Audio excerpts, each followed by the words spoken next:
مسلمانوں میں کافی نیک لوگ پائے جاتے ہیں اور ان میں سے اکثر کے نزدیک یہ سوال اٹھایا جاتا ہے کہ امام مہدی کو ماننا کیوں ضروری ہے؟ اور ابھی مہدی کا ذکر ہی جی گزرا ہاں تھا. جی مہدی کے متعلق سوال ذرا لیٹ اٹھا رہے ہیں. یہ رسول اللہ صلی اللہ علیہ وسلم کے سامنے اٹھانا چاہیے تھا، کیونکہ جس نے پیشگوئی کی وہ جانتا ہے کہ کیوں ضرورت ہے.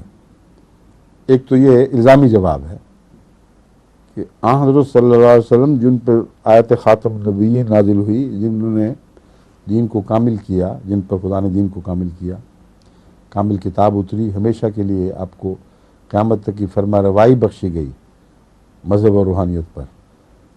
ان کے بعد امام مہدی ہو یا کوئی ہو، کسی کی بھی کیا ضرورت ہے؟ اور اگر مجددیت کی ضرورت یہ مانتے ہیں تو وہیں ان کا سوال گر جاتا ہے. اس پہ مانتے ہیں اگر مجدد آئے گا تو آئے گا کیوں؟ اگر اصلاح کا عمل جو پہلے ہو چکی ہے وہ لازوال ہے اور امت بگڑ نہیں سکتی، تو پھر کسی ہدایت دینے والے کی ضرورت ہی نہیں رہتی. اس کا نام مجدد رکھو یا مولوی رکھو یا بزرگ رکھو، کسی کی ضرورت نہیں. اور اگر نیک اعمال قائم نہیں رہ سکتے، اور حضرت صلی اللہ علیہ وسلم فرماتے ہیں کہ ایک نسل، پہلی نسل، پھر دوسری، پھر تیسری، ان تینوں کی روشنی کی ضمانت ہے. اس کے بعد کچھ نہیں کہا جا سکتا، پھر فیض عوج کا زمانہ شروع ہو جائے گا.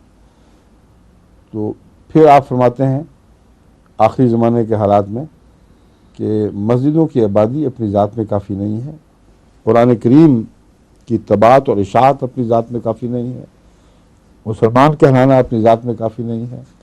اس کے باوجود تم گمراہ ہو سکتے ہو یا گمراہ کہلا سکتے ہو خدا کی نظر میں.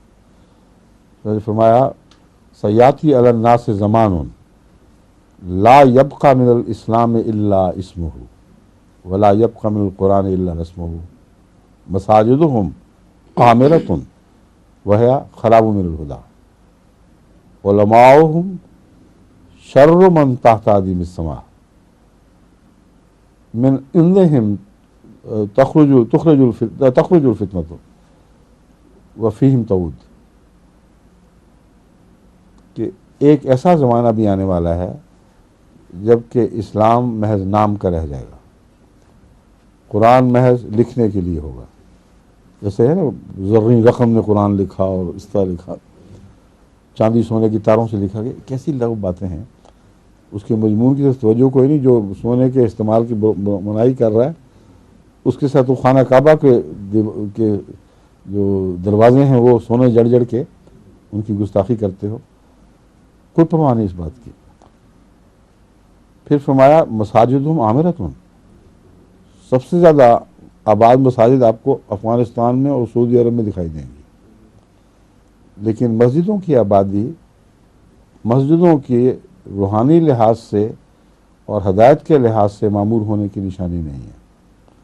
فرمایا مساجدہم عامرۃ وہی خراب من الہدی، مسجدیں پوری طرح بھری ہوئی ہوں گی لیکن ہدایت سے کلیتاً آری. خرابہ ویرانے کو کہتے ہیں. جہاں تک ہدایت کا تعلق ہے وہ ویرانہ ہوں گی، اس میں کچھ بھی ہدایت کا اثر نہیں ہوگا.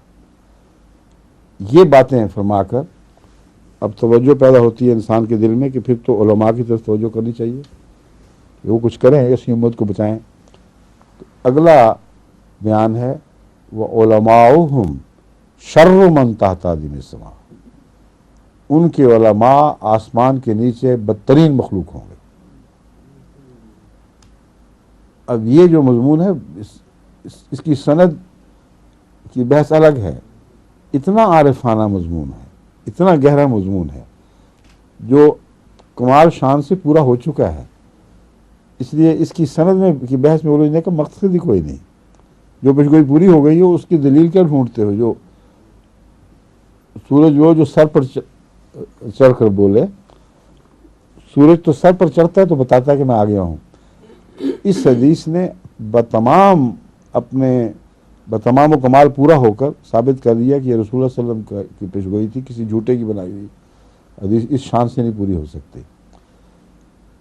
اس لیے فرمایا علماءہم شر، کہ علماء پر ذمہ داری ہوتی ہے قوم کے اخلاق کی نگرانی اور ان کی حفاظت کی، ان کے ایمان اور ان کے کردار کی حفاظت کی ذمہ داری اول طور پر علماء پر ہوتی ہے۔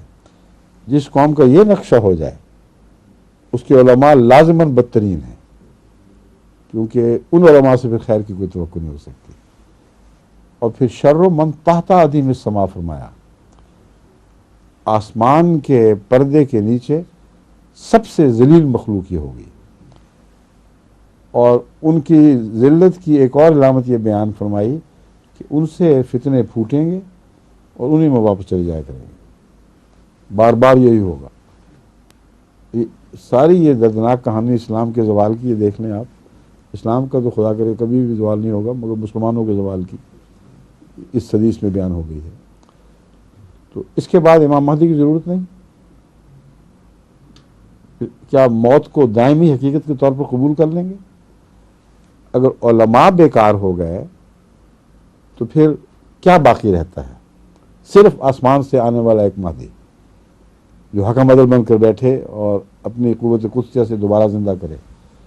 چنانچہ آن حضرت صلی اللہ علیہ وآلہ وسلم نے سورہ جمعہ کی پہلی آیات کی تفسیر میں، جو بخاری میں موجود ہے، اس مضمون کے بیان میں کہ آنے والا کون ہوگا جس کی پیشگوئی سورہ جمعہ سے نظر آ رہی ہے، آپ نے سلمان فارسی کے کندھے پر ہاتھ رکھا، کسی عرب کے کندھے پر نہیں رکھا، ایک ہی غیر عرب تھا اس کے کندھے پر رکھا، اور فرمایا لو کان الایمان عند الثریا، اگر ایمان زمین سے اٹھ کر ثریا پر بھی جا پہنچے، لنالہ رجل من ہؤلاء، ان میں سے ایک شخص ہوگا جو اسے واپس لے آئے گا۔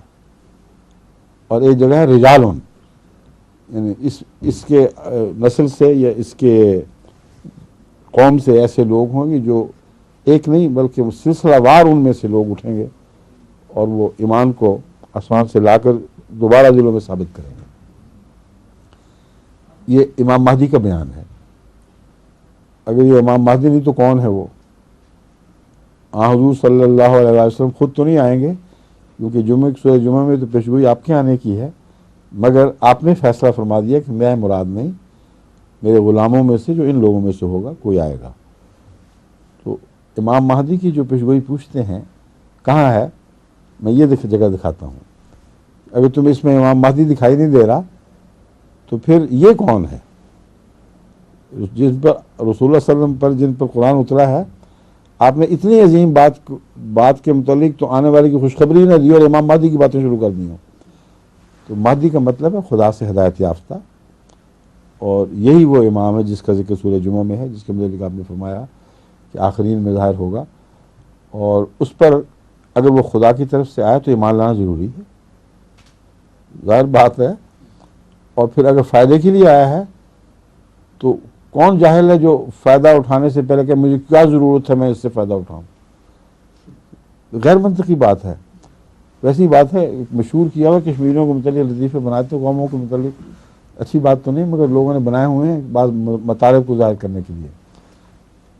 جب کسی زمانے میں انہوں نے ڈوگروں نے کشمیریوں پر ظلم کیے اور ان کو زبردستی بغیر اجرت کے ان سے مزدوری لیا کرتے تھے، تو لمبے عرصے کے بعد ان کے اندر یہ مزدوری مائنڈ ہونا اتنا رچ گیا کہ ایک آدمی سردیوں میں سائے میں بیٹھا ہوا تھا، وہ کشمیری، تو کسی نے کہا کہ بھائی اٹھو، یہ دھوپ ہے، یہاں آ کے بیٹھو، میرے پیسے لاؤ، کتنے دو گے؟ تو جس نے امام مہدی سے یہ سوال کرنا ہے کہ تم ہمیں بچانے کے لیے آئے ہو، کہ میں تمہیں بچانے کے لیے آیا ہوں، اللہ کی طرف سے آیا ہوں، تمہارے اختلافات کے فیصلے کروں گا، تمہیں ہدایت دوں گا، خدا نے مجھے دی ہے، تو کیا ضرورت ہے آپ کو ماننے کی؟ کوئی ہے اس میں جہان سوال میں؟ سوال ہی نہیں پیدا ہوتا۔ یہ مولویانہ بحثیں ہیں، کیوں ایمان لائیں کیوں نہ لائیں؟ جو حقائق ہیں وہ تو ظاہر و باہر ہوتے ہیں۔ خدا ایک امام بھیجتا ہے، اس سے پہلے تمہاری حالت ایسی ہے کہ قبر میں پاؤں لٹکائے بیٹھے ہو، اور تمہیں وہ نکالنا چاہے تم کو، میں کیوں آتے ہو، کیوں مانوں تمہیں؟ تو بہت ہی احمقانہ سوال ہے، سمجھ گئے؟